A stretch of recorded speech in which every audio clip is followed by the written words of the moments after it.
All right, we'll go ahead and call the meeting to order at 7 p.m. We'll start with the Pledge of Allegiance. Pledge allegiance to the flag of the United States of America and to the republic for which it stands, one nation, under God, indivisible, with liberty and justice for all. We'll start with the adopting of the agenda. Any changes to the agenda? The council has a revised agenda before it. There are two revisions to the original agenda that was sent out. One under item F, under consent agenda, we have the addition of resolutions 1977 through 1979. The city attorney advised us that those were required as part of the adoption of the special assessment agreements. The council will also note that there's an additional item, item A under general business, stipulation of facts and civil sanction for TDF liquors.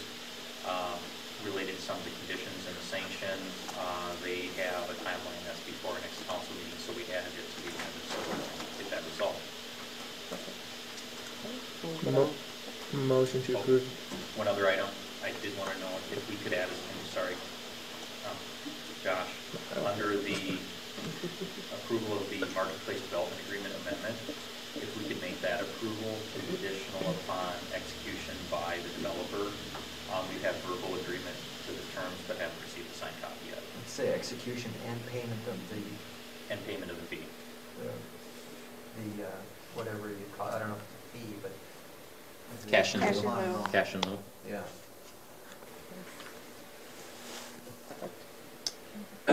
Motion to approve as amended. Okay. Motion by Berg, second by Schultenberg. Next, we have our legislative update with Senator. Oh, what? All in favor. Aye.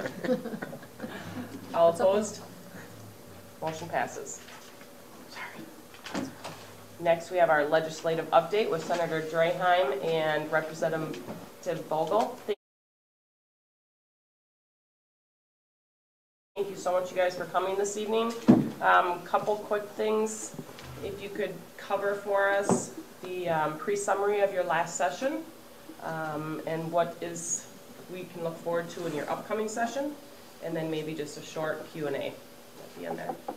Thank you. Yeah, thank you for having us. I'm Senator Rich Draheim. I'm from the other end of the district. So I live about a quarter mile into our district, and I live on Lake Washington, but it's a Madison Lake address. So for those who don't know where I'm at, that's where I live. As far as my experience was a lot different than Representative Vogel's this year. The Senate, I'm in the majority, and we have kind of a front row seat. And unfortunately, Representative Vogel wasn't in the majority, and we laugh and talk about this quite a bit. So he was in nosebleed seats for most of the session. But we both serve on different committees, and what committees you serve on is kind of what you know and what you spend most of your time on. So I'm fortunate enough to be Vice Chair of Higher Education. So I spend a lot of time, of course, on higher education stuff, which bleeds into another committee I'm on, which is Jobs and Economic Development. So getting people to work. What can we do? What can the state do to get people to work? I think that's one of our top priorities, or should be. The next committee I'm on is Health and Human Services, which has been getting a lot of press lately, most of it not positive. But we're trying really hard to do some things there to keep health costs down. So one of the things I ran on, and what I've been trying to focus on, is the cost of healthcare. And we've been spending most of the time as a country and as a state debating who pays for the health insurance. I want to know why it costs so much in the first place. So before we move forward, we need to understand that and work on that. I was fortunate enough to be invited to the White House for an executive order signing.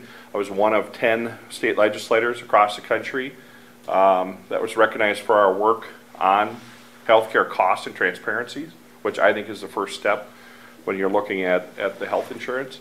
And then the last committee I'm on is called Agriculture, Rural Development, and Housing. And kind of a broad path there, but we look at things that affect smaller towns and the rural communities. And then, of course, rural development bleeds into the jobs and the local communities. And then housing, we spend most of our time looking at government housing. And we had a nice meeting here a couple weeks ago. Tom invited me over, and we have a select committee that I'm chairing on home ownership. And one of my frustrations with the other committee was we didn't spend any time, or hardly any time, looking at the path to home ownership. So to me, that should be our end goal. What can we do to help people own a home? And I don't want to judge what kind of home they live in. So I think we need to open it up and be a little more open-minded to different types of home ownership. And that's something we've been trying to dig into. And then, of course, the cost of permitting is probably the number one thing that's come up in this subcommittee or select committee, is that some cities, and I don't know where you're at, I don't remember, Tom, on if you guys had filed that or not, I don't remember, the permitting. Yep. So not a lot of cities had filed their permit totals, and I'm kind of simplifying this, but Department of Labor and Industry requires that cities file how much money they collect for building permits, not only for houses but for commercial. And that's supposed to equal what is spent on building permits. And up till this last year, there was only about 100, a little over 100 cities reporting. And then Department of Labor and Industry, or DLI, got on the cities to do a better job of reporting, because you can get fined $10,000 for not reporting. The cities can. And that bumped up in the 260s. And it's still climbing. People are filing late returns. So that's a good thing. As far as what we worked on, you name it, I carried 78 bills as a chief author, which is one of the highest in the Senate. I like to work on problems and try to find solutions. 80% of them were bipartisan, because that's the only way you get anything done. So it can't be too far to the right, can't be too far to the left. We got to come together and compromise. That means where you start and where you end up is probably two different things, but at least it's a step forward. A lot of things on healthcare, jobs, workforce participation, housing, you name it. So I'll let it go there. Do you want me to take questions now, or let Representative Vogel go? I would have Representative Vogel. Okay. I have one other thing I forgot about. We had an open meeting kind of bill. I don't know if you guys are familiar with that. Geared at people serving in the military. So if they're overseas, they can up to 3 times a year kind of teleport in and participate in the meetings. So we try to open up that law a little bit for that. So I think it's a step in the right direction. So thank you for the invite. Well, thank you. I'm Representative Bob Vogel. I live here at Elko Newmarket, so I think we're all familiar with each other. But I've always let Rich go first on this because, as he said, we kind of joke about it. It is what it is. That this year, for the first time out of the 5 years that I served, I was in the minority. And one of the things I found is that it's so much harder to keep track. Usually I could, get into the budgets. I knew what was coming. I was following it with spreadsheets. What happens when you're in the minority is you go in and you sit there for something that's going to be adopted because the majority puts it together. And that's not a slam, it's just the reality of the situation. So when it comes to these presentations, Rich slapped closer to it because they were actually the ones making the bills in the Senate, whereas in the House, we would listen, they get voted upon, we go to the next thing. It was a different session from the standpoint that we only passed one, or there was only one spending bill passed that out of the 8 budget bills. There was only one of them passed by the regular deadline of Monday night, because that's why we went into the special session. So what happened in the special session, and there's a lot of stuff that comes to, you can go back and study, and I'll share one on taxes with you, is that the bills are put together by a very select group, in this case basically 3 people, and they're brought to the floor and they're passed because the majorities in both houses decide that they're going to get passed and the governor's already agreed to it. So from 10 o'clock on Friday morning until 7 o'clock on Saturday morning, the legislature passed all of the spending bills. Except for higher education. Except for higher ed, which had been the one that got passed in the regular session. And what happens then, of course, is you got a general idea, but when you're handed like the Health and Human Service bill, I think we finally got that about 3 or 4 in the morning. And it started, out of the House, it was over 1,000 pages to start with. Just the House version. And then the Senate version was hundreds of pages, but not, I think it was 300 pages, something like that. So then you have to combine them together. So yeah. it was, yeah, you know, it was confusing at best at the end. I serve on 4 committees. I'm on the State Government Finance, which funds all of the agencies. I'm on Government Operations, which you know, has some effect on what happens here. There was a lot of discussion on elections, especially. I'm on the Labor Committee. Actually, I'm the lead on the Labor Committee, which is like the minority chair. And the Labor Committee has had some things that would also touch on what's here, paid family leave and so forth. I'm sure you've talked about some of that stuff as far as benefits for the employees. And then finally, Ways and Means.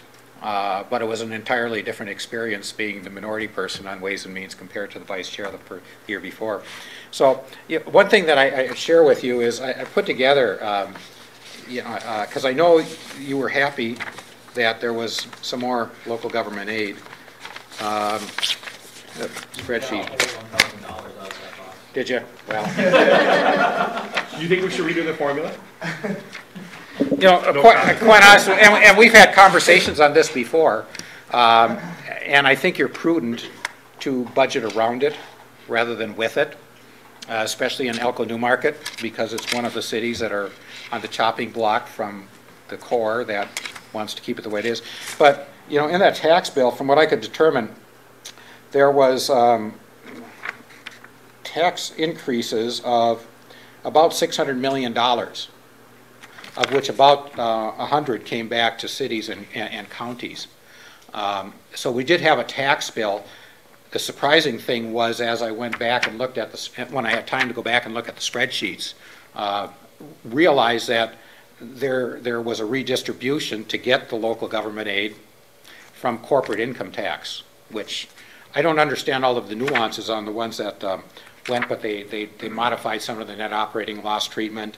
They disallowed some pass-through. I know I had an email today. I don't know if anybody is familiar with Section 179, but it's depreciation rules, where you can expense an item of equipment.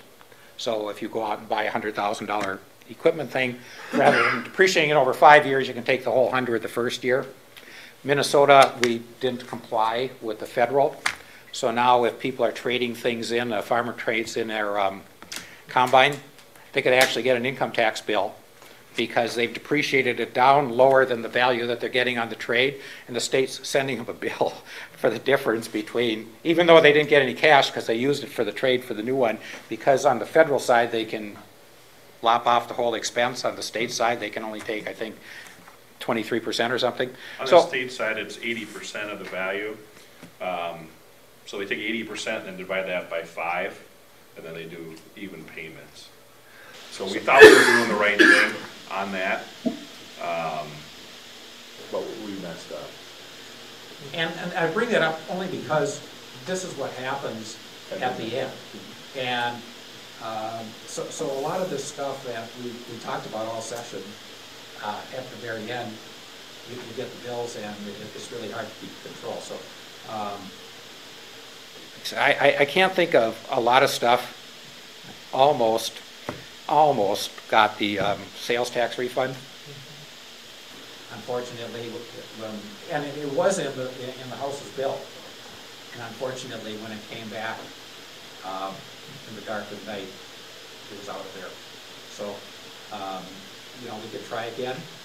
but the longer it gets, the harder it gets. And it was about, what, 250,000, I believe. So, we at least got it in the tax bill in one body, and it almost made it through the whole thing. In fact, it might have. I'm not sure how far it made it, but I know it got taken out. So try again. Otherwise, I don't know if there was much else that we had talked about on the city thing, especially Elko New Market. So Wage theft would be another thing that would probably affect you guys because you have employees. I don't know if you've talked about that at all, about the new requirements, or reporting requirements for wage theft. July 1st. Yeah, so we're in it now. And I assume cities are included. Well, I would think you got something from the league. I don't know if you, the problem with the wage theft is that there was a whole lot more disclosures that have to be made on the pay stubs. and if you don't, you're guilty of wage theft. It doesn't necessarily mean that you did anything wrong with the employee relative to what you paid them. It's what you're telling them in their pay stub, as well as giving them the right policies and stuff when they start. So if you haven't done that, that did get enacted, and there are some serious consequences for that, and it would apply to a municipality as much as it does the private industry. And it is one employee. So even our farmers that have one handyman or one helper would qualify. So it's something that I think should be looked at if you guys haven't already. And there's a form you're supposed to fill out. You can download it on Department of Labor and Industries website. And it's something that's been talked about at NFIB. That was one of our main topics when I was at that meeting last week. So I would recommend that someone dig into it if you guys haven't already. We talked briefly a little bit about pensions as well. Not much happened on pensions this year. There was this kind of sigh of relief that we finally, after 3 years, got a bill signed in the 18 session. But I think it's something that we have to continue to pay attention to because it can get away from you so quickly. The state is still saying that we're going to get a 7.5% rate of return into infinity on the pension funds. I tend to be thinking that's a little bit high. So, keep tuned on that. Not that it's going to affect you directly, other than, if you get too far behind and all of a sudden there has to be an assessment to catch up, it's not always borne completely by the state, especially in the PRA, because it is a city-county type program. So not much happened there. And the election stuff, be aware that the money was allocated for cyber security finally. And I'm not sure how that's going to impact the city, but and there'll be continuing discussion. They got $6.5 million, which is about their normal budget. So they got a double of their budget, more or less. So let us know what you see or don't see from the state or Secretary of State. And we'll have the presidential primary, of course, now. That's going to add a little bit of additional cost to it.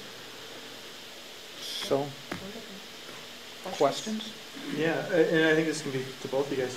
So I'm a legislative nerd, and I watch the end of the session and stuff. Got the laptop going with one body, and then on my phone and earbuds with the other body. All night? All night. Oh man, I'll watch it. And I love the HHS stuff, so I mean that's what I'm really gearing up for. But I mean, in either side, or you take the parties out of it, the minority's always complaining about the same stuff: the process, the ginormous omnibus bills, all this crap that we complain about, but yet we do nothing. We don't change the process. What can we actually do to change that? Or when you're in the majority next year, if it flips, I mean, are we just going to repeat? I'm in the majority, right. And I would say 3/4 of our caucus, so we have 35 members in our caucus, or Republican caucus in the Senate, and I would say at least 3/4 of them told leadership we wouldn't do these big bills, and they were better.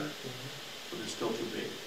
I'm a guy that each bill should stand on its own, and I would have fired literally hundreds of bills at the House if it was me. I'm proud of my bills. I will stand up there and debate or talk about whatever bill it is, and if I can't, it shouldn't be on the floor. Part of it's a time issue, and you know, we have literally thousands of bills in both the House and the Senate. So you put those together, and then you put amendments on there, you know, you're talking 5,000 to 8,000 bills a year. It's a lot to go through, and the whole idea of a budget year, I'm okay with attaching policy to the money to figure out how we should spend that money. I'm not for just giving a blank check to anything, just because of what I've seen, what happens when we give money without checks and balances. So I think it's a fine line, but we agree, I think we all agree, except for leadership, because it's easier for them to trade back and forth on what they want and don't want, and then we get left out of it. And like Representative Vogel said, it was the both leaders, the governor's office, and then usually the commissioner or whatever subject it was on that did most of the negotiating. I served on 3 conference committees. 3, that's a lot. Out of 8, 9 bills, whatever it was. But in the end, it didn't matter, because it all got in the middle of the night done by those 3-4 people. And it's disappointing, and I think the citizens deserve better. And it's frustrating, I mean, too, to go up there and testify, and, I mean, go through the show, which, you know, a lot of it is show, and you know how it's going to get passed through committee based on who's got the majority and who's authoring it. But, I mean, it's frustrating, too, to know that, skip all that crap, I'm just going to figure out who's going to be on the conference committee, work with them for the next 3-4 months, and I'd be better off getting bills passed that way than going through what we all hope is the right process. But well, especially being a guy that not everybody writes a lot of bills. I'm there to solve problems, right or wrong, good or bad. I'm going to try to make a difference and do what I can. So, and working bipartisan, a lot of your bills are in these bigger bills. So you want to see them go forward. And we had a meeting, and I thought a bill had gone all the way through, but it got cut out at midnight. And, you know, I think it would have been a good bill to help your city out. And that's why I did it. And it's disappointing. You work so hard and have meetings. You know, in the beginning of session, I was having 20, 22 meetings a day, meeting with different groups, trying to figure out how to balance both points of view to get a bill through. And then to see them all cut out at midnight on a special session. You could have used my office, there was nobody in it. And I didn't mean, you know, I wasn't complaining, because I understand the deal. I put those words in your mouth, but I complain. We complain about it. You know, unfortunately, you're relegated to the system that you're in, and that's the way it is. And did it happen when the Republican House was in? Yep, same thing. I was my first term. I was on the conference committee for the bonding bill. And we sat in a room, and we sat in the new Senate building as you face to the right conference room, looking over in the left conference room, because we were looking for the speaker or the Senate majority leader to come up and down the steps on the other side, because then we figured we'd have our answer on what the conference committee was going to be. So, you know, conference committees don't really even matter too much when it gets to the end. Whether we like it or not, I run a business long enough to know that every time a regulator says something, it doesn't mean, yeah, that's a great idea, but I do it. So it's kind of the same thing here. You're relegated to the circumstance, and you know. Higher ed was the only bill, and I was on that conference committee, that got done ahead of time. And bipartisan, you know, we worked together. We got some things that I wanted, and we got some things I didn't want, and that's the way it's supposed to work. You know, you don't get everything you want. Sometimes it's more important to not get what you don't want than get what you do want, because on that labor committee,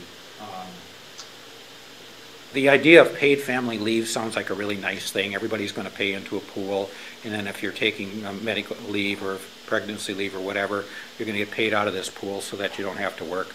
Sounds like a great idea, but when you start looking at the practicality of this thing, because not only basically what you were doing is in putting in place a new policy that says people get off, whether the employer can afford it or not. And then we're going to pay for it with this thing that we invented, which, by the way, I stressed that thing, and it was so underfunded that they were going to start off with 0.6% payroll tax, and I could easily see that being 1% after the first year. So, with us putting $500,000 into it up front, probably. So, you know, sometimes it's what doesn't happen is almost better than what did happen, unfortunately. So, but it was a good discussion, and looking forward to this year, that was one of the questions that we forgot to answer. You know, it'll be a bonding year, and yeah, and I'm going to back up all of the Elko New Market bonding requests. We've never had one. And I'm being facetious, I know, but we don't have a lot of bonding requests in our district. We don't. And you know, we have a couple bike paths in Northfield and stuff like that, and that's about it that get requested. But that'll take up a lot of time, and you know, I've heard numbers from the other side of the aisle, anywhere from $3 to $5 billion. They're seriously looking at over $3 billion. Generally, it's been $1 billion to $1.1 billion over a biennium. And part of the challenge will be when we look at the higher ed portion of what we're going to bond. We have about 60 campuses across the state, which are important to those communities, and they do good work. A lot of them have converted from a 4 or 2 year program down to a shorter certificate program to help out workforce stuff, which is fantastic. But they all need roofs and heating and air conditioning. Almost, you can go down the whole list, and almost every project is that. Which I joke we should start our own HVAC company and roofing company, and we'd save millions. And then probably the most frustrating thing I see on the higher ed bonding is $1 million bond request for a design of a remodel of a building. $1 million, and it happens time after time after time. So we got to figure out our whole bonding process, how we can shrink the cost of these projects. And I think a simple remodel on a building, and not all of them are simple, but I think a majority of them probably are. I think we could do a lot cheaper than $1 million for just the planning portion, and we could use that funds for something else. So that's the kind of stuff we need to work on, and I think it'll be a topic this year. So that'll be big. It's an election year, so you'll have a lot of fine speeches when you're watching your computer at 10 o'clock at night. I'll try to hold mine down this year so you don't have to watch me as much. So it'll be a lot of theater. You know, a lot of us joke. I think Representative Bogles even joked he should have went into theater instead of business, which happens a lot on the floor. So, but I guess I would love to hear from you guys, and you know, we've had some great discussion on some housing stuff. You know, if you guys have any other questions, comments, things you think we should look at, you know, please speak up. I think it goes without saying, we really appreciated if you guys took another run at the sales tax reimbursement legislation. We've been really close to the finish line in the last two sessions. This last time we were right there. I guess, I know that the further we get away, but it seems like every time we bring it up, though, we seem to get a little bit. I was surprised that we got as far as we did this time, because I thought after last time. I have the tax chair thermostat in my office, so I control his temperature and everything. I thought we had a pretty good leverage on him this year, but well, and you know, part of it was, if you look at what was happening there, Minneapolis pensions merged into the state pension a number of years ago, and Minneapolis was supposed to pay, I think it was like a $36 million a year shortfall that they're supposed to keep paying in, okay? So there somehow became an arbitrary split that Minneapolis-St. Paul were going to pay part, and the state was going to pay part. Well, this year it was decided that Minneapolis should have $20 million more put into their pension subsidy. And that was in the tax bill, I believe. So this is the kind of stuff that's going on that's hurting us. And I believe it was in the tax. If it wasn't in the, I believe it was in the tax bill because they couldn't get it in the state government finance bill. The tax bill is usually the last bill to be done because they have to figure out how much money they need. But it cost $20 million to give Minneapolis that pension relief, and we needed $250,000. So that's the frustrating part is if they didn't need to find the $20 million for Minneapolis, we would have had no problem getting the $250. That's the type of stuff that happens. That is funny because that $20 million started in state government finance. Well, it started in pensions. They threw it over to state government finance, and then state government finance, I think, threw it over to taxes because it was such an opportunity. Any further questions? If I may. Yeah, go right ahead. First of all, I apologize for being late. That's okay. Okay. You know, the House usually comes, but the Senate is usually We had a minor family emergency, so I appreciate your patience. I apologize again if this was already came up, but T21, has that been discussed at all? No. No? No. So I was reading something, I think I saw 43 different cities in Minnesota have already moved forward with trying to pass pass ordinances in their cities. It's nothing we have really talked about. I don't know that we're going to talk about it, but I'm just curious from a state perspective, is that something the state's gonna take on? We've had quite a bit of debate on it at the Capitol in the hearings that I've been involved in. You know, it's funny because you have groups that come in to talk about the maturity of young people and how they're not mature enough to make a decision like tobacco. But then on the other side of their mouth, they're talking about reducing the voting age to 16. Yeah. Oh yeah. So, but you know, I despise smoke. I was so glad when they came out with the smoking ban in restaurants. I mean, who's with me? I don't care if you're a smoker or not. It was still awful. I owned a restaurant at the time. It was great to have clean air for my staff and myself.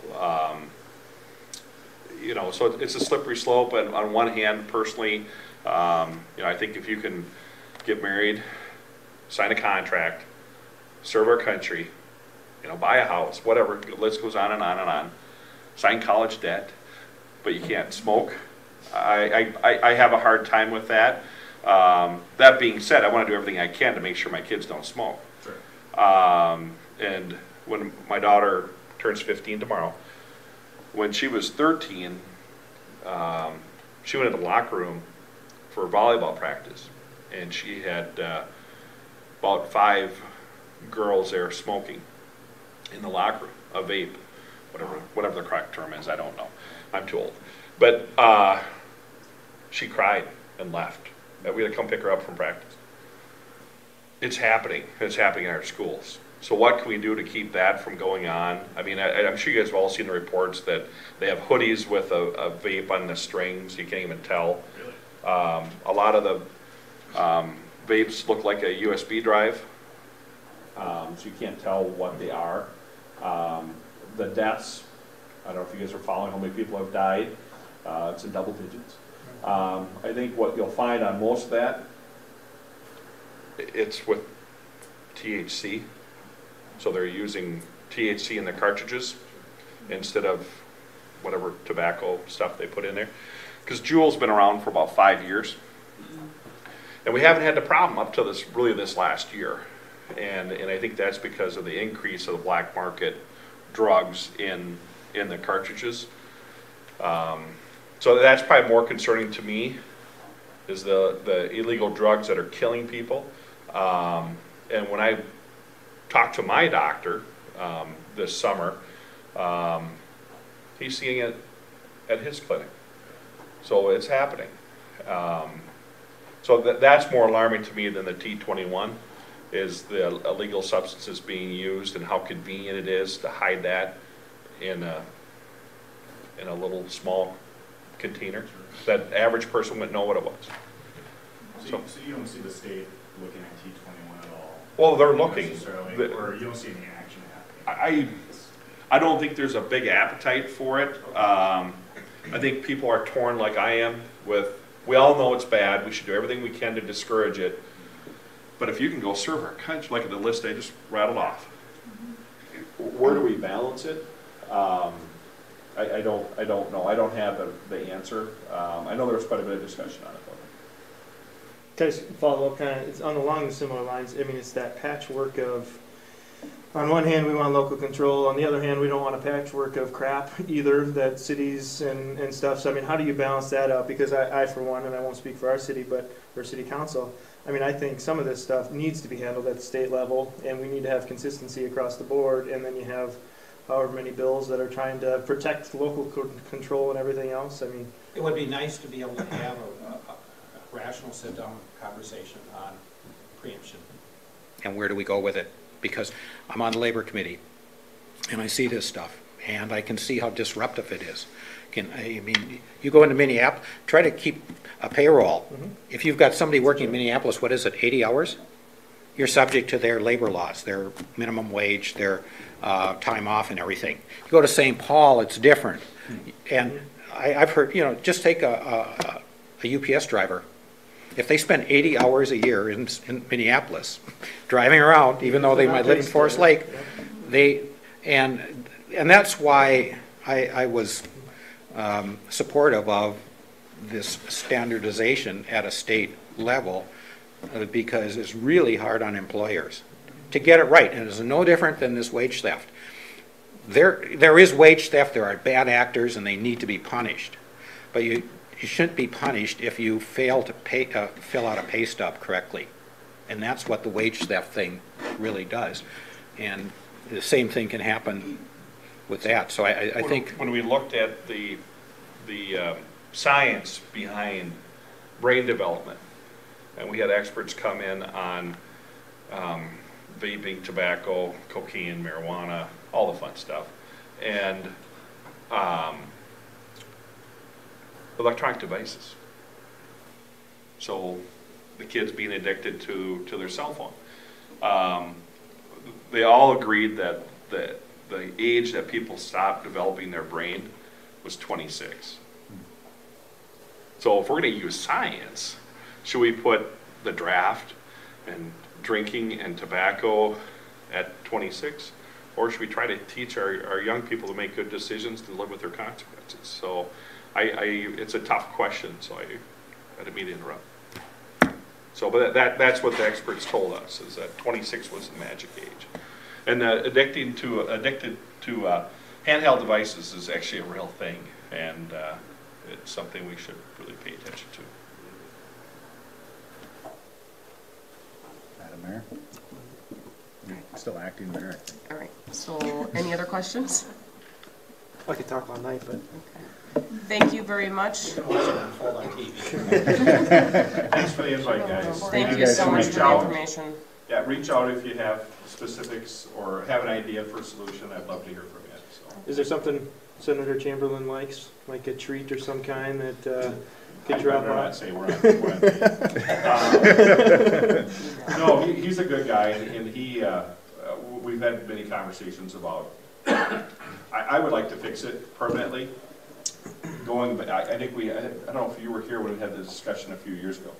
If it was up to me, I would treat it like a tax ID number and almost like a PO when you have cities buying supplies for a certain project, where you could attach that kind of tax ID number, kind of like a resale certificate for a retailer, to city projects or community projects.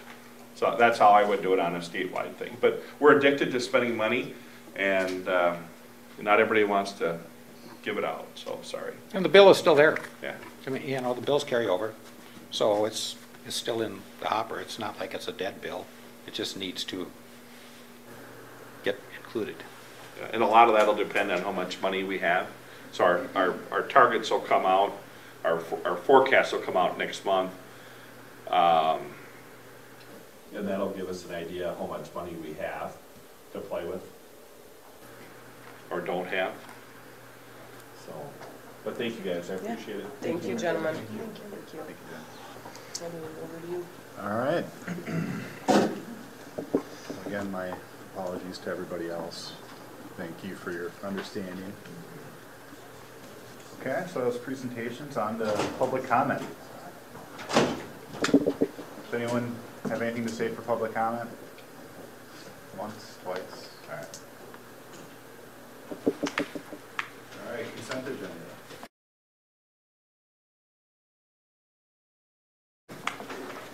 Anyone have any questions?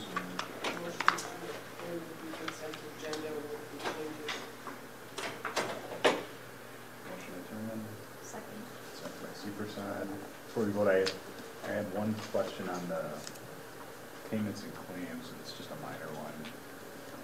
We paid $10,000 in the auto pay section to the IRS for vendor liability. I'll go pull the claim, Mr. Mayor, I can. Okay. I was just, I'm not contesting, it just seemed odd that we paid the IRS. That's my only point. Okay, all in favor? Aye. Aye. All right, passes unanimous.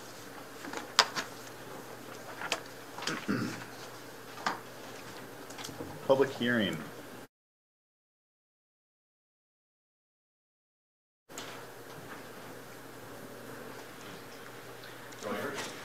Before you open the public hearing, I just have a few comments. So we are under state statute required to hold a public hearing specifically in regards to ATV regulations.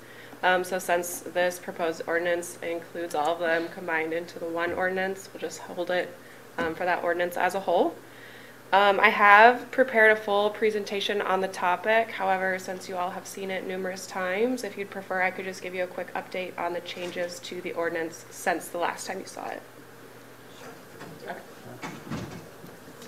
So there weren't many, and the changes that did take place were fairly minor. So the first one, which was asked and directed by the council, was to see consistency in all types of vehicles with the prohibited hours of operation. So originally, or our current ordinance rather, is from 10 p.m. to 6 a.m. and that is changed across the board to 1 a.m. to 6 a.m. There was an addition of language. This came after discussion with staff, actually, in regards to a replacement permit. If one was to get damaged or lost, what do we do, and what's the fee associated with that? So we included language about that and just requiring a new application to be submitted. And then we also just added some clarifying language in the age restrictions for special use vehicles. One being that persons accompanying those 16 or younger than 16 must also meet the requirements of this section. So they can't just be 18 years or older, they also have to be 18 years or older and have a driver's license or have the safety certificate. That was discussed with council. And then we just also added a sentence which reflects state statute that those born prior to July 2nd, 1987 are not required to have that safety certificate. So with that, I am asking the council to hold a public hearing on this topic and then take action after that. Any questions? We need a motion. Is that how? This is my first public hearing.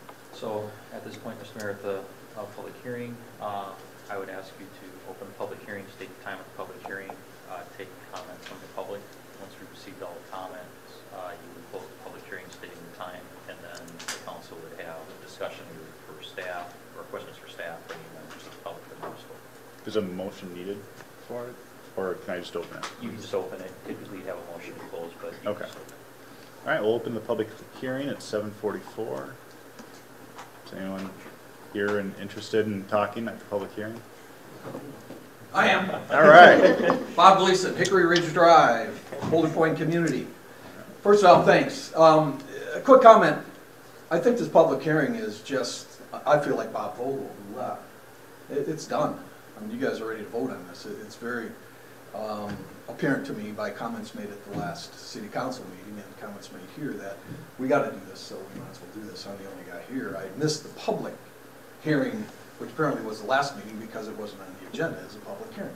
Anyways, and I knew you had to have a public hearing. So, a couple of comments. One, Boulder Point Community Golf Course apparently is got to get permits and have meet all the requirements of this amendment, correct? That'd be my understanding. Yeah. Way to slap a business with. Okay, it's going to lead me to my next comment. Are they aware of this? I haven't had any communications with them. You think people driving golf carts? No, they're Boulder You're talking Point about the Community Golf golf Course course. owns golf carts. But Oh, they're not, they're not but they're not driving. operating on the public street. They are. They Anybody golf? They cross over. They can cross They over. can cross. They So can you can cross. impact golf. And they use the shared paths.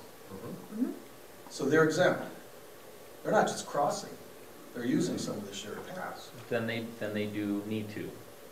Normally on the course, there's 2 crossing points, one on How the many? east and one on the west. 2. When I've golfed it, there's 2. 10 and Tell me what they are. 10 and 15, I think it is. 13, 10 and 13. You gotta get from the clubhouse to 10. You're gonna go down that shared path, correct? They're not, then they'll have to get. There's they'll no have other to way to permits. get there, Tom. There's no other way to get there. How are they gonna get there? I don't think the idea is necessarily to go with. Okay. You're entitled to. You got 14, or I'm sorry, yeah, 14 to 15. You gotta go across the street, right?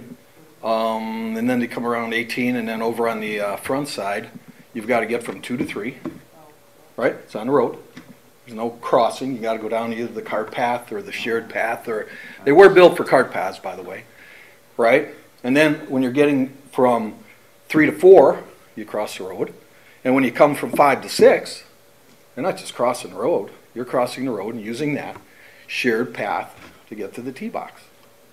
So, no mention of them, so we're gonna exempt them in the ordinance, but realistically, should there not be mentioned in here that they're exempt?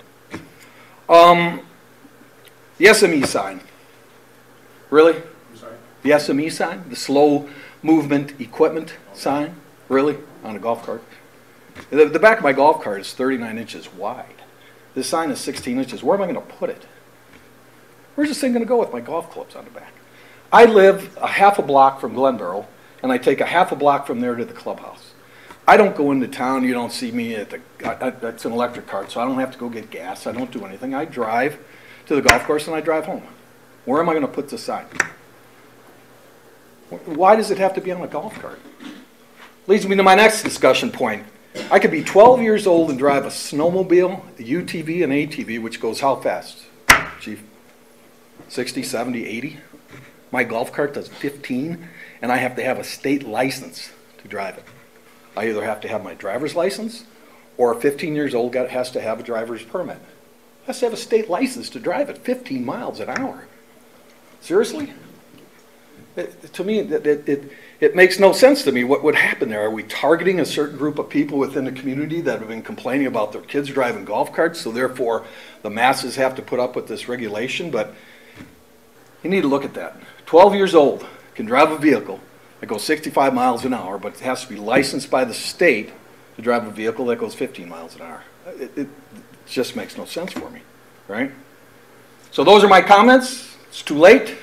It's going to go through anyway, but what you're going to do is you're going to make criminals of law-abiding citizens because you've got an ordinance that some people just can't follow. Tell me how I'm going to put that sign on the back of my golf cart with golf clubs. There's nowhere to put it.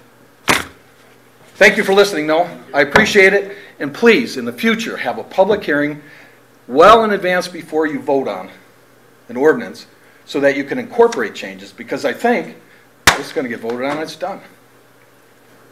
Thank you, though. I don't think there's any other comments, right? It's sad for a public hearing, but... Any motions to close the public hearing? Motion to close public hearing. Motion by Berg.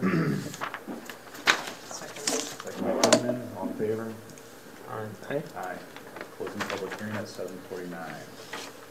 What did you want to say, Tom? I think Mr. Gleason raises a good point. If we do have business operations where people are moving, and it's not just crossings, that's a good point. It's It's not something that did come up in any of the discussions or was brought up in any of the discussions from the public or at staff level. It is something that probably requires a little bit more examination. I agree. I agree. Yes, I do. One of the things, is he talking about golf carts owned by the golf Course. course? Correct. Well, but then there's also, That's not a person that owns but there's that. also people that have their own private carts that go and golf, that obviously use the course as well. We could easily amend what we're doing and just say that golf carts are used for the purpose of the golf course itself would be exempt from the ordinance. Right. That sounds very reasonable. Yeah. Yep. So, but what if they're not by the golf? I mean, how would you determine if they're in the course or transport? Well, I mean, they would have. Because they're paying to golf. Yeah, and they would have clubs on their cart. So they're actually paying to golf at the course. So they're gonna have a ticket or a receipt for being on the course, and they're gonna have clubs with them. How does that work? What do they get? I haven't gone golfing. Sometimes you get a receipt, sometimes you don't. Oh, How sometimes do you you get don't there? ask for a receipt. How are you gonna get there? Well, you would still have your clubs in the back. I Right. assume. Right, so you can still drive on the street to get to the golf course? I think it's the same type of discretion you'd use on whether or not somebody's doing general transportation in the community or traveling point to point. There's a little bit of investigative work by our fine men and women in blue, and a little bit of common sense to determine whether or not they're legitimately operating under that term of the ordinance or doing it for general transportation. I don't know, Chief. Aunt Andrea had a point she wanted to make. Yeah. I was gonna.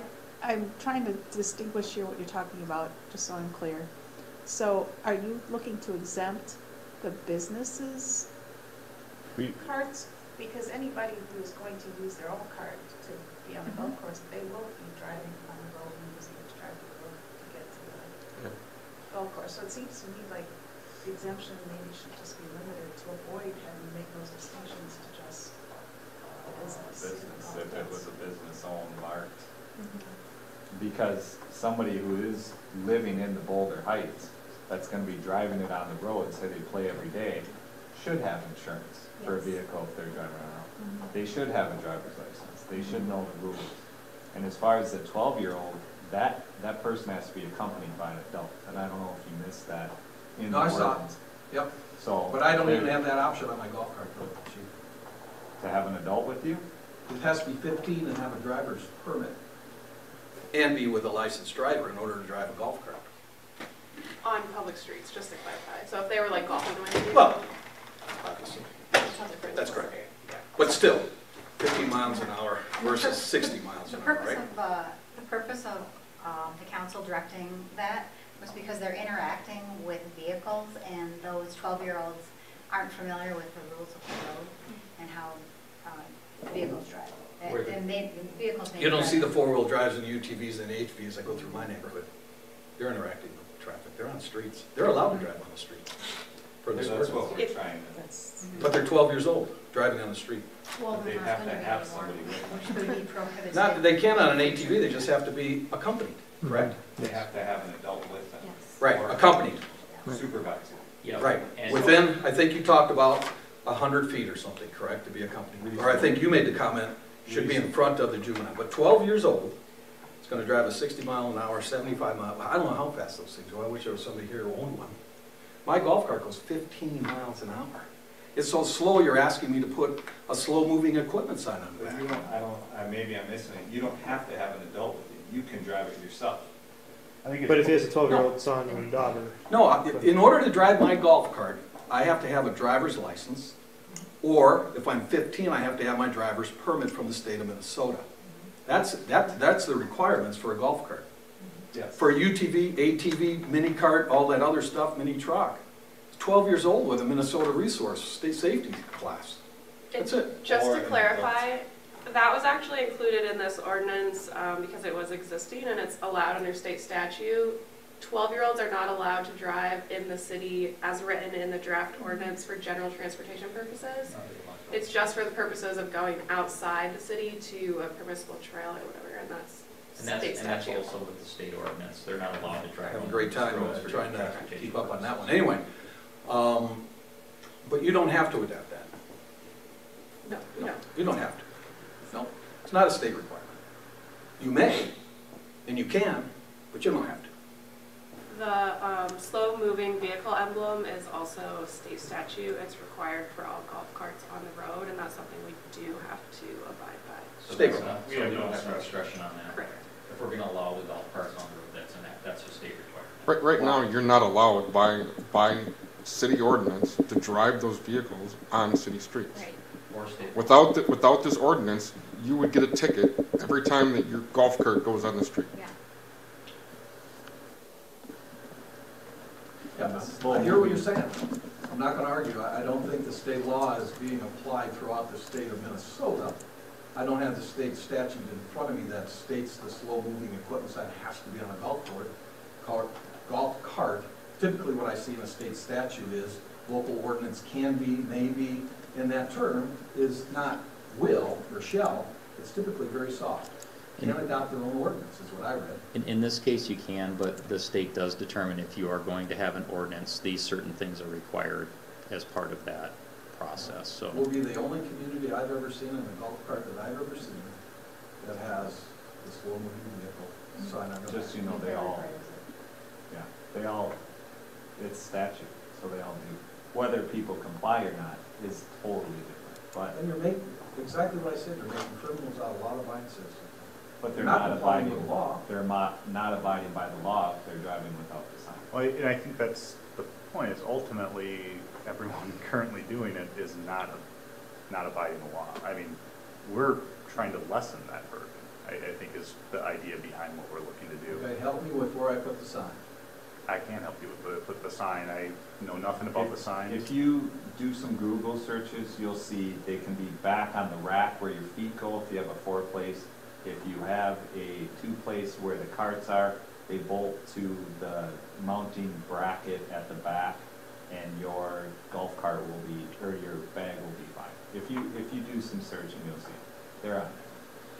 You'll have to modify and do a little work, but. Okay, I'm all for ordinance that brings something, I don't know what the statistics are behind all this, and have a pretty safe community, in my opinion, but this is, I'm telling you, you're gonna have a tough time out there trying to enforce this. It's gonna be, it's very, very tough. We're not the first, and when we investigate and talk to the other communities, other police departments, it's not a problem.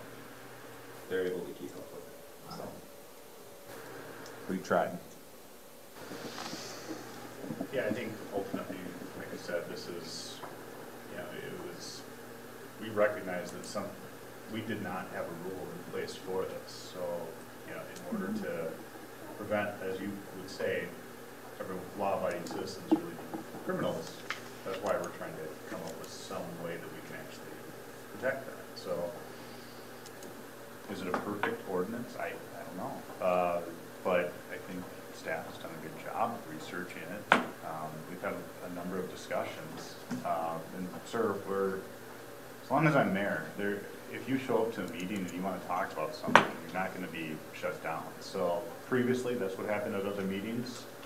Wasn't intended to be a public hearing, but if people want to talk, we want to hear. So I apologize if you feel you weren't notified. So. Council? So do we have to then go back, make some changes and bring it back? I would, so Mr. Gleason raised a good point with regards to the circumstances with the golf course. It wasn't an item that had come up. It's a clear, I mean, let's face it, it's better to have it brought to our attention now and address it. For sure. Absolutely. And the mayor raised a good point. It's a new ordinance. There will be some kicking of the tires on it, as there is with all ordinances. We've been fairly thorough. We went to a lot of other communities that have done this. We've done a lot of research, so I think it's a very tight ordinance. This item did come up, though, and there may be others that come up. I think at this point the council I would recommend that the council direct staff to go and prepare language that would address that particular issue. It's a very good point. That would not necessarily necessitate another public hearing at this point. The council could continue the public hearing, or they could close the public hearing at this point, and we could bring back that language at a future meeting, probably the 24th, if we can come up with good language in time. We've already closed the public hearing. But so. You wouldn't have to hold an additional public right. hearing because of the change, yes. We can't just Till just tell give you the staff direction what to yeah. add that language based off of the conversation and I wouldn't recommend it because there may be some other tweaks we need to make related to other, you may want to accept them for certain items, but you still might want to include some requirements that are still requirements on the road.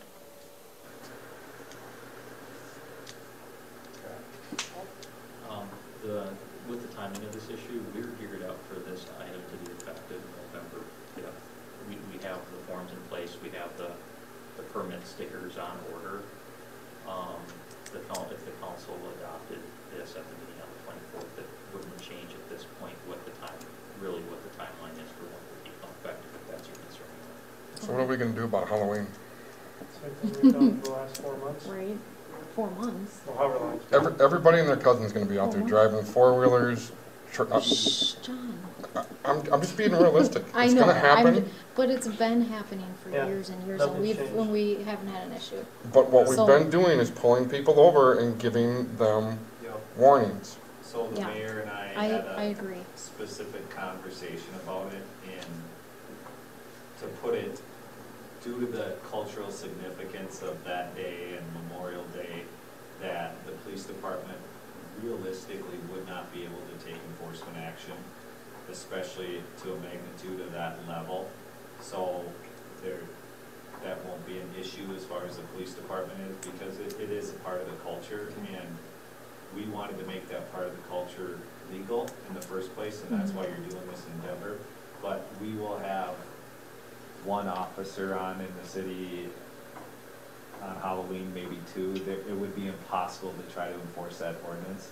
And given the direction of the city and the direction and the ordinance about to adopt, it really wouldn't be good public policy to, knowing an ordinance is gonna change and what the ordinance is, we know what that ordinance is, why, when it's gonna change in a month or a few weeks, why would we, it just would make good public policy. So my officers have all been advised of that, and that unless there is huge Unsafe operation. or malfeasance or just, which we could enforce anyways, given the new ordinance, there won't be any education that day because the ordinance is changing. So I'm going to put one more thing out there.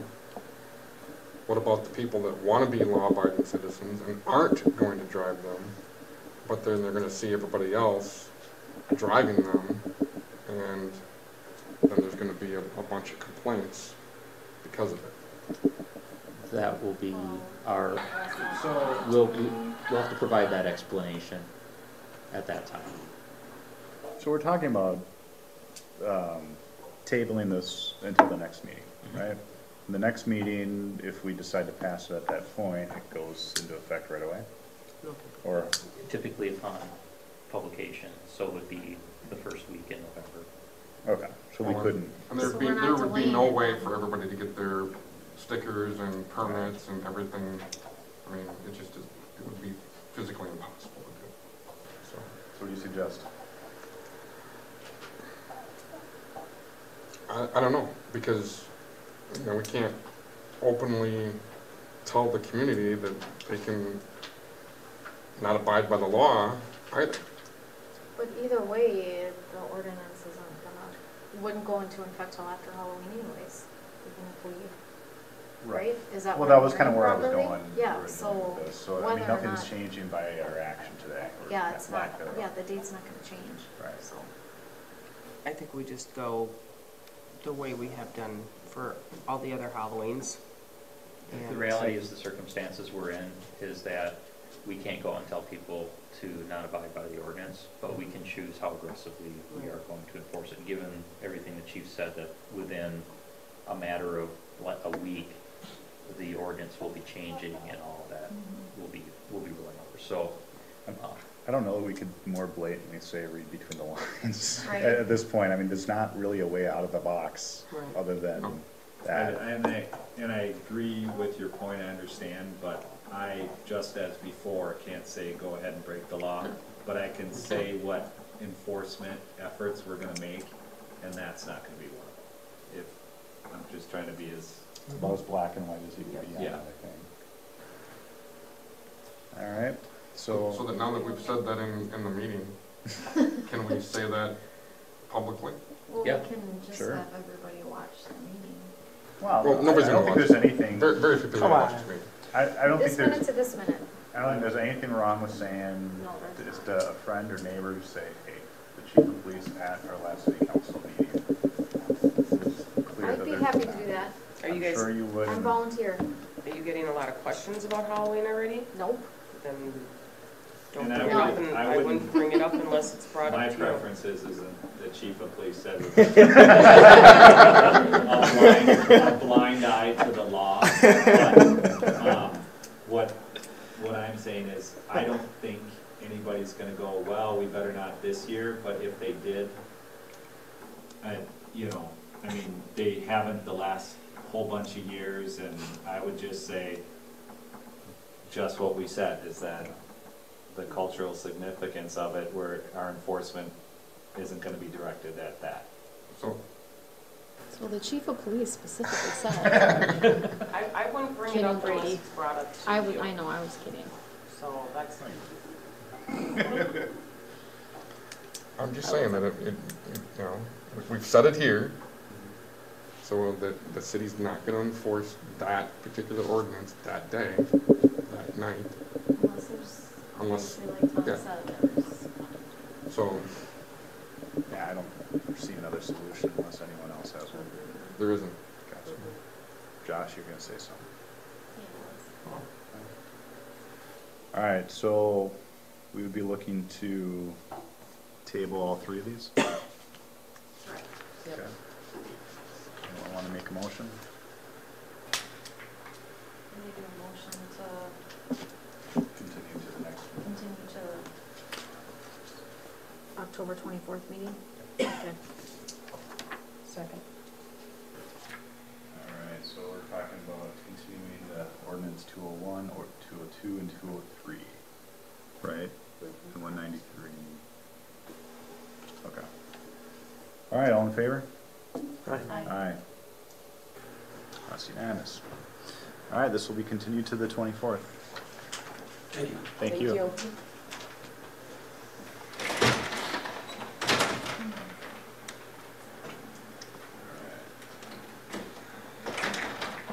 On to general business.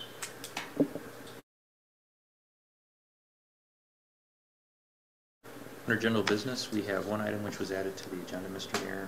It's the stipulation of facts and civil sanction for TDF Liquors. TDF Liquors had a conviction from one of their employees who had served to an obviously intoxicated individual. Under that, our city code provides for a number of civil penalties that are automatic and some that are discretionary related to that type of offense. One of the items that is mandated is a 3 consecutive day closure of the business. Items that are discretionary would be whether or not to impose fines and when those days are. In this case, TDF Liquors is a business that's been in operation for over 16 years. We've never had any previous offenses with the business. Given that, we do have the option to do a stipulation of facts and civil sanction to basically allow us for a negotiated settlement and penalty related to it, and would head out the ultimate need for a hearing. And on this particular issue, we've talked with the business on this issue, and staff would be recommending, and the business has agreed to a 3-day closure, 3 consecutive days of their choosing, which would be in mid to late October. And we are not recommending a fine given the business's history. Also, though, they are required to do a corrective action plan, which in this case would be supplemental education for their employees related to liquor sales, which is what we have done in the past. And it's been 13 years since we've had to do this, but it's consistent with what we've done in the past as a city. So the days that they've selected are before the next council meeting, so in order to have this in place, we had to add it at the last minute onto the council agenda. So we'd be asking the council to approve the stipulation of facts and civil sanction with TDF Liquors. Any questions? Anyone want to make a motion? So, Come on, Josh. I'm just curious. I was just trying to pull up the ordinance real quick and rain as bad much as I came here. I was just curious, is it in there that they get to pick the days? No. So we were nice. Unlike I think Sunday, Monday, and Tuesday where they close early, open early, you know. Yes. And so it was nice. Yes. Okay. I was just curious if. To be honest, we were as accommodating as we could be within the box that's mandated in the ordinance. I would say that's really common for most cities. Make a motion to approve the stipulation agreement with TDF Liquors. Motion by Councilmember Byrd. Second. Second by Councilmember Timmerman. Any further discussion? All in favor? Aye. Aye. Passes unanimously. All right, on to reports.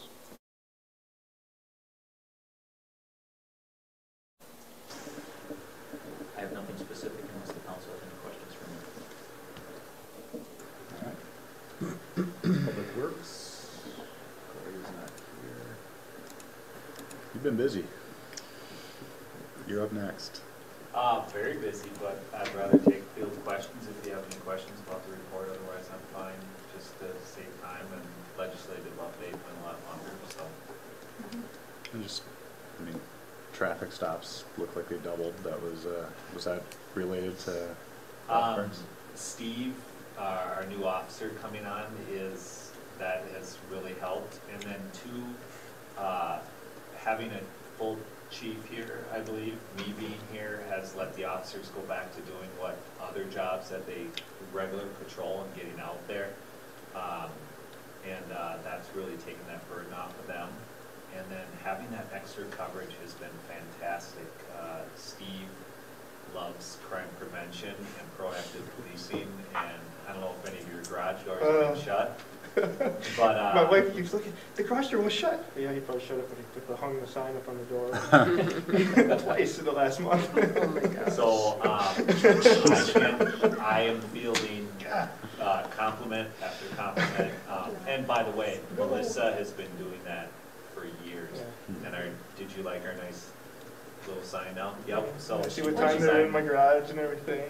She redesigned those, but I can't tell you enough how much that crime is about having that opportunity, and that open garage door is an opportunity, and then you have to have a criminal there, but the more open doors, it devastates a community. And there was just one on TV again where the person left the door open on their car. They opened the garage door, went into the house, 4 criminals went into that house, and then took the keys, took the wallets, took the purses, and then took the car. And that was just not the news. Car door. And that's why Melissa, we've been having a hashtag 9 p.m. routine on Facebook. It's at 9 o'clock or when it gets dark before you go to bed, go check everything. Lock your doors, shut the garage door. If you have those remotes in your car, hide them or take them inside with you, because that is how everybody's getting it. And then also lock the door going out to your garage. A lot of those criminals they don't want to make noise, so they're not kicking doors. They would just be stuck, at least in the garage. So, but getting back to the original, now those holes in our schedule are filled now, and now there's an officer every night looking for those violations. And they're not violations, but proactive opportunities. And it cuts down and saves us a ton. So. He's just lucky he hasn't been injured. My garage is such a disaster with toys and everything. It would have felt horrible if he'd have tripped. Well, and a lot of people don't know your keypad. It's your safety. Almost all the keypads, you just hit enter. It'll shut the door. It's very nice. Yeah, it is very nice. All right. So I'll make sure to leave my snowblower with gas, so then if I happen to leave it open at night, we can do your driveway. Okay. All right, moving on. Get Corey here to do that. Assuming nothing for fire department. Just I've given the council an update in the weekly update that I've been to both of the township board meetings in the last couple of weeks. Both of those meetings went well. The fire district work group will reconvene after the reps from each of the townships has had feedback from the boards to talk about if there's going to be any recommendations or not related to the preliminary budget. Okay. Engineering? Nothing to report. Okay. Anyone have questions for Rich? All right. Community development? Nothing? We'll leave Rich alone. All right. Parks? Anyone have comments or questions on parks, on the report? CCEC? It's on Monday. Scale. Scale is tomorrow. I know someone from Greater MSP is going to be speaking. Why do they have scale so early in the morning? There's never a good time for everybody. I know, I'm just saying, like 7:30 in the morning. No, that's like late in the day. It is, it's lunchtime. That's when I'm trying to drag the kids out of bed. Yeah, so that's the biggest highlight. Someone will be talking from Greater MSP, which I was excited to hear. MBTA? 30. I-35. We had that this morning, and it was follow-up to the last one where the technical committee and Ryan from Burnsville and others and the SRF consultant guys had put together taking all the priorities and the scoring of everything. They came up with their priority projects list. I'll forward, and Tom has the email, he can forward you guys the PowerPoint.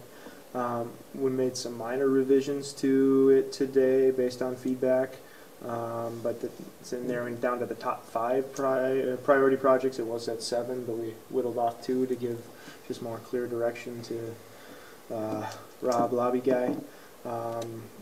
So it's like the D-line, BRT, 35494 interchange. The one that impacts us the most, or may impact us the most, is the min pass down to 70 and the extension of that, and then just mobility improvements south of 50 or 50 and south. So those 5 are going to be the priority ones moving forward, and I might have missed the 77th Street underpass and 494 access reconfiguration, because I guess that's like a domino effect one, where if we want to fix stuff on 494, that one has to be fixed first, and then they can start working on all the other ones. We removed some of the other mid-pass, the non-35 corridor ones, kind of removed those off the priority list a little bit. But it sounds like you had a suggestion on the other supported projects, those that didn't make the cut of the top 5 or top 7. So they'll be putting together that list, formalizing it, putting it on a map or whatever, so that all the other, 50 plus or 45 plus other projects will be listed on there, including the 235 interchange. So then we'll at least have that on there, and the agreement basically, yep, these are on our priority list, but I-35 Solutions supports all of these projects as well. If we were to get something moving, that at least it's on a list somewhere with support. So nice. All right. Someone from the chamber. Can I give a quick update? Please. November 18th is the Chamber's annual meeting. This year it will be open to the public. We are doing a murder mystery dinner. So beware, keep your eyes open for that to start being advertised. All right. All right. Are we still doing like round robin type things with the chamber meetings? Yeah, yeah. Chief Jewel was at the last one. Yeah. Any volunteers for the next one? I mean, when it gets to my turn again, I'd love to go back. Yeah. It's only going to be once or twice a year, so I'll definitely You're wherever I'm at the list. It was fun. Josh, it's all yours. I'll let Don know. All right. Any discussion by council? Any motions to adjourn? Motion to adjourn. Motion by Timmerman. Second. Second by Seepersada. All in favor? Aye. Aye. Meeting is adjourned. Thank you, everybody. Thank you.